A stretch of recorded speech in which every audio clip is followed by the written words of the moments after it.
Hi, my name is Sydney Young, and I am the group leader for our Group 2 case discussion for Square.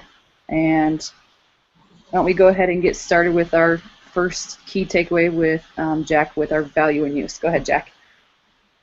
So Square's value and use is, I think, one of their biggest strengths as a company. They kind of opened up a whole new market for businesses that were previously, it wouldn't have been a viable option for them to accept credit cards as a form of payment.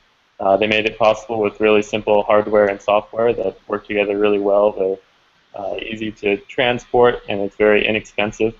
It's an intentionally kind of minimalistic experience for both the business and the consumer. And I think that's one of the biggest strengths of the company. All right, then we've got value in exchange. Matt, can you tell us a little bit about that? So one of the really key features to Square is it is incredibly simple. Like, there is no hang-ups, no hidden fees. They're straightforward, and there's nothing else to it. So there's nothing worse for a small company than to just get tacked on all these extra fees, and then all of a sudden transaction has a 10% fee from a credit card company, and it just crushes them after a while. So Square's upfront, they tell them what it's going to cost. It's 2.75% on every transaction, period. There's nothing else. And that really makes people want to use it. Plus, it's easy. I mean, any little store can afford it. It's not expensive. They get it, they plug it in, and it works. I mean, there's no downside to using it, really.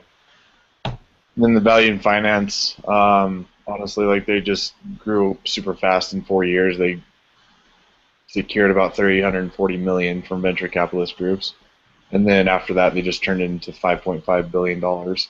And then, like, tons of growth expected through Starbucks and a bunch of other partnerships that they've made. They have about 200 million active monthly users, which is that monthly revenue coming in every single month, with that processing fee of 2.5 or 2.75%. So they're doing well finance-wise. And then in addition to our takeaways, we're also going to touch on the resources and governance. So their resource primarily is their social capital. The founder, Jack Dorsey, was one of the original co-founders for Twitter. And so he had a lot of professional and personal relationships he was able to incorporate into the startup, which really helped them get launched and experiencing this exponential growth initially. Their initial partnering with Apple helped them get it out the door, get a lot of exposure, get it to market.